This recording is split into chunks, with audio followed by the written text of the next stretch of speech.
All right, let's unlock some inner magic today. We're doing a deep dive into You Are the Magic Genie by Michael A. Fox. I've got all the source material right here. We're going to pull out the good stuff, the insights. So it's like, having someone walk you through the book, highlighting what's most important. That's right. And what really stood out to me about Fox's approach is that it's not just like wishful thinking, Mhm. or just kind of hoping things magically appear. He goes way deeper. Yeah. Like the idea that we're already manifesting our reality, even if we don't realize it. So even if it feels like I have zero control over my life, I'm like a manifesting machine already. That's exactly it. Yeah. Every thought, every word we say, even those tiny emotions we barely notice, they're all shaping the world we experience. Okay, that's a pretty wild thought.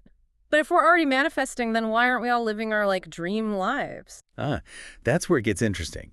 Fox talks about something called early programming, and it's kind of a game changer. Imagine our subconscious mind is like a computer, and from 0 to 7 years old, it's like we're installing software on it without even realizing it. You mean like all the messages we got as kids, like from parents, teachers, maybe even those bullies on the playground? That becomes part of our operating system. Exactly. He uses this really powerful example. Like imagine a kid being told they're stupid and ugly. Now, even years later, they know it's not true, logically. Mm. But that early programming, it's still running in the background, affecting their self-worth, even their actions. Wow, that's kind of scary when you think about it. So how do we even begin to undo all that negative programming? Well, the good news is the same thing that put those negative programs in there. Repetition can be used to put positive ones in. It's like rewiring our brains one connection at a time. So if I keep repeating, positive affirmations, eventually my mind starts to believe them, even if I don't totally believe them at first. That's the idea. He compares it to physical exercise. Yeah. You don't get ripped just by going to the gym once, right? It's that consistent effort, the repetition, that makes the change last. And to make it even more effective, he focuses on just tackling one limiting belief at a time. He calls it the one mailbox at a time approach. One mailbox at a time. I like that. I can definitely relate to trying to change everything at once and just getting totally overwhelmed. But how does this one mailbox thing work? It's about focusing your energy.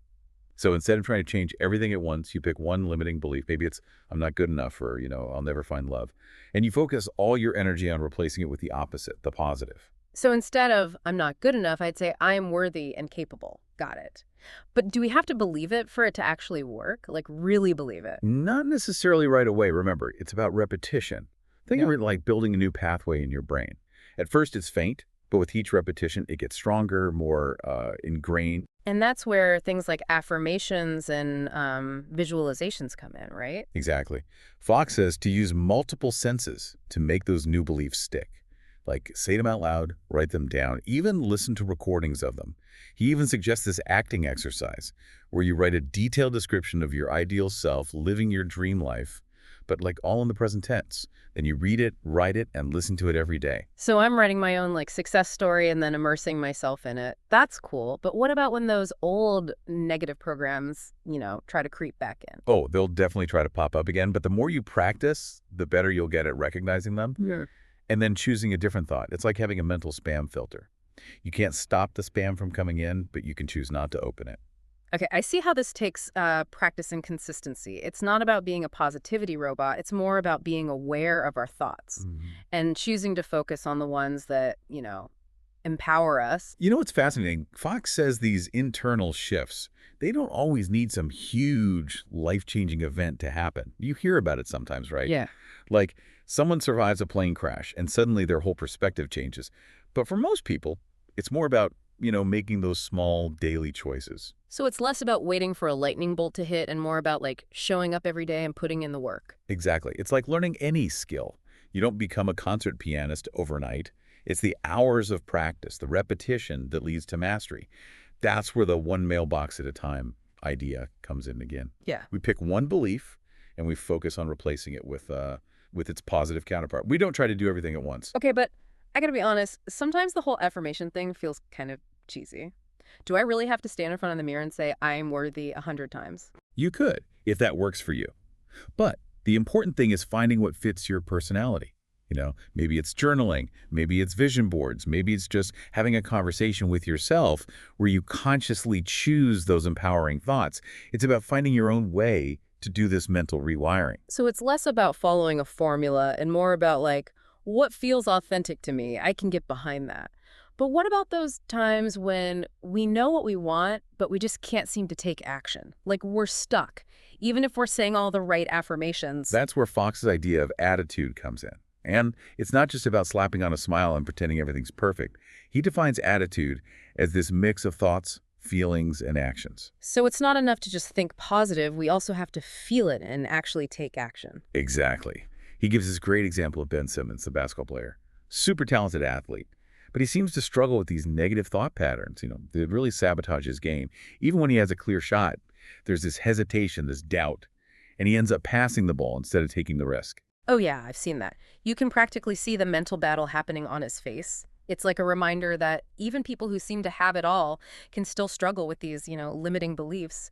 But how do we change that internal mix, especially when fear is holding us back?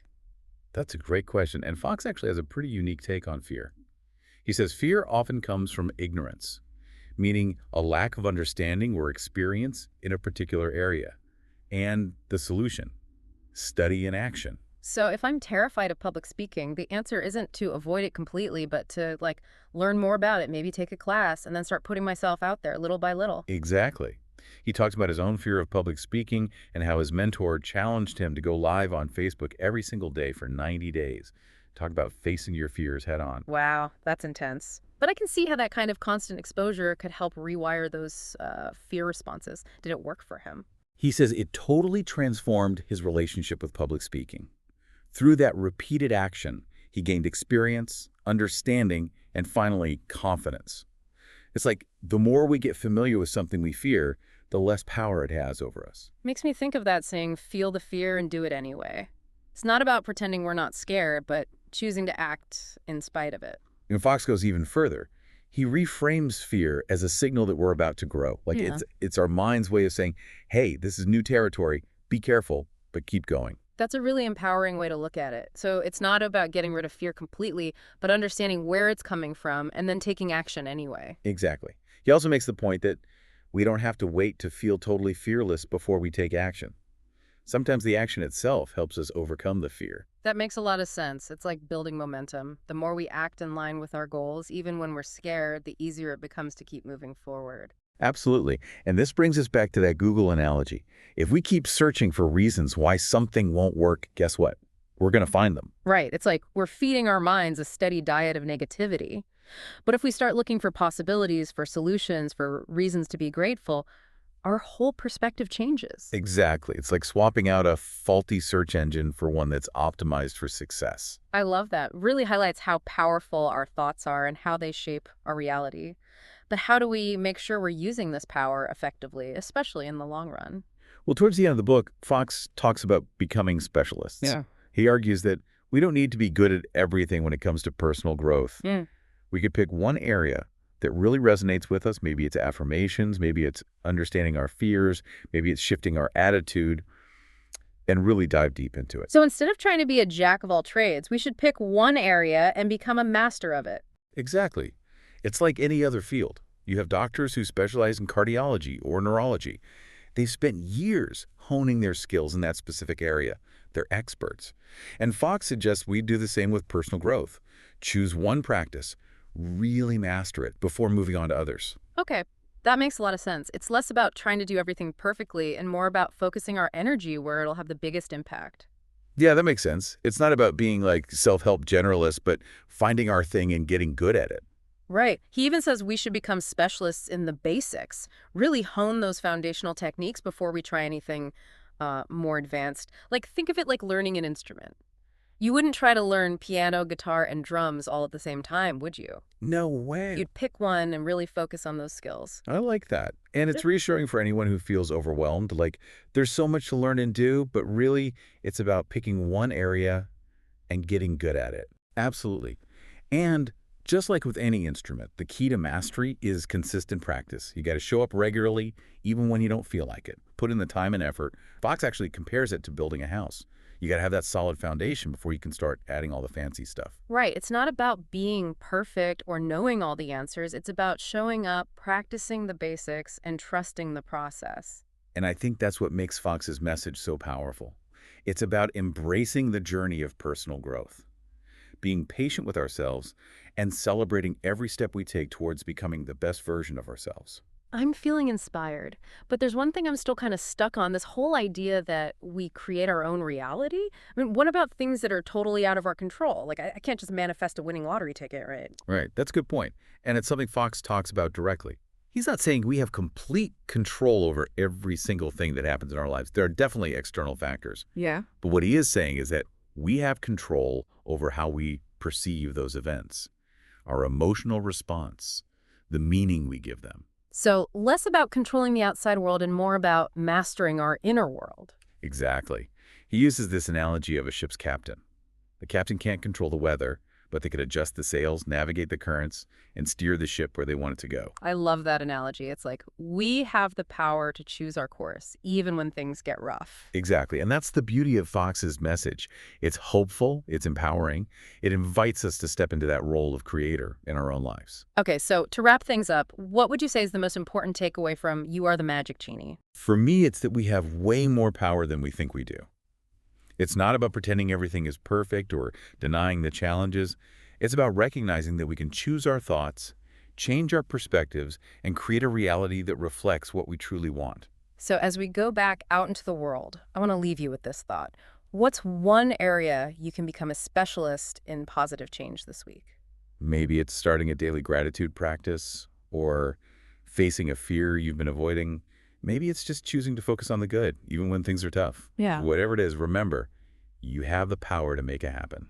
And that's it for our deep dive into You Are the Magic Genie. We hope you enjoyed it and that you're feeling inspired to unleash your own inner magic. Until next time, keep shining bright.